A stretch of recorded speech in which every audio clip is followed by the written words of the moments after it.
Hey everybody, I'm Zach from Threefold, and before we get into the video, go ahead and hit that subscribe button. We're still a fairly new channel and would love to keep growing so we can keep making videos like this one for you.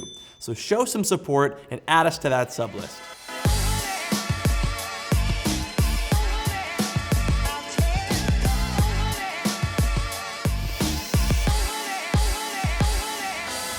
All right, now let's get into it. Today we're talking key grips. No, not the traditional key grip that you would encounter on a film set. If you want to know more about the film crew position key grip, then go check out this video. Our good friend Jake Reeder from Misfit Grip recently did an interview with Cinema 5D where he shares the ins and outs of what a grip does on set. Today we're talking the Portkeys key grip. This is a side handle that allows you to remotely record, change camera settings, and even pull focus.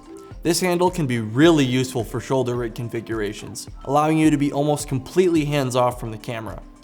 Now to be clear, we just recently got this unit in, so this video will just cover my general first impressions of it. The setup in front of me is the Blackmagic Pocket Cinema Camera 4K, paired with a Nucleus Nano follow focus. I've replaced one of the hand grips with the key grip handle, and it works really well. This handle would also be really useful for a Ronin S setup. Speaking of, we made a video that features a Ronin S rig powered off V-mounts that you can check out here.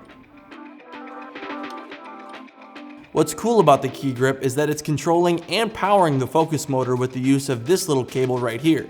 This is a micro USB to 4-pin LEMO. You can assign your 3 most used settings to this band switch at the front of the handle.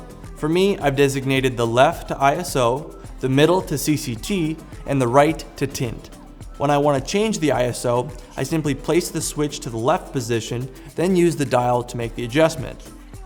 The function of this dial changes when you adjust the front lever's position. Now to adjust the color temperature, I place the lever to the middle position and can adjust accordingly using the same dial. Trying to work through the menu on this thing can be a bit of a puzzle with such a small display and the multiple dials and joysticks you have to use in order to navigate through the menu. But a quick skim of the manual would get you on the right track and running in no time. Luckily, you seldomly have to use the actual menu system on the handle. You'll most likely use it the most when you first get it. This would be when you're pairing your camera to the handle via Bluetooth and then assigning your quick settings to the custom switch positions. The build quality on this unit is very solid. It fits nicely in my hand, although the rubber around the joystick seems to come loose, making it difficult to secure back in place. All right, we have a quick edit on the joystick. We have been really struggling with it as we've been shooting some B-roll. It's constantly coming out. I was a little bit nicer on the joystick than I probably should have been. It's been causing us a lot of headaches. It's been really disappointing.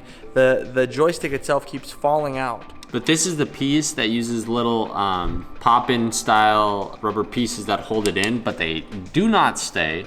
And if you lift up on this joystick or pull down too hard or push up too hard or left or right, the little joystick piece itself pops out so easy.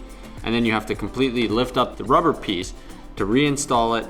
And it's terrible. I'm not sure if this is something that's just an issue with our unit, but it seems like the overall design of the joystick could be improved. Its axis of motion feels limited and leaves me wondering if I pushed it far enough or if the connection is lagging. I like the wood accent, but wouldn't mind seeing an all black option as well. It would also be nice to see Portkeys sell a left handle that could offer a few more buttons or dials for further camera control. All right, so another edit for you. One thing that we've discovered that is a little bit tricky is just attaching the key grip to another airy rosette. And what we found to be the problem is that the bolt is just a little bit too short. This M6 16mm just wasn't catching. You have to have the teeth perfectly aligned, and even when you do, it doesn't always work. It doesn't always catch like it should. So we went ahead and went to the hardware store and picked out a M6 20mm, and now we're finding that the 20mm M6 bolt is fitting a lot better in there, and the rosettes are actually catching a lot nicer. So I've noticed many people mentioning that the unit doesn't have a power down button. I was hopeful that a firmware update would be available by the time our unit arrived, but this still seems to be an issue. Long pressing the record button will turn off the display on the handle, making it look like the unit is turned off, but after coming back to the handle the next day, the batteries were dead. I find this to be the biggest issue with the handle. but it does seem like a simple fix with a firmware update. This accessory works with numerous cameras beyond the Blackmagic Pocket too. It can be paired with the Z-Cam, multiple Sony a7 series cameras, and the Panasonic GH5, just to name a few. Check out the full list of compatible cameras on Portkeys' website. We'll leave a link in the description. Overall, the Portkeys key grip is a great accessory to improve a shoulder rig or any camera setup if you're looking to remotely control your camera. We hope you enjoyed this first look at the key grip handle from Portkeys. I'm Zach from Threefold, and thanks for watching.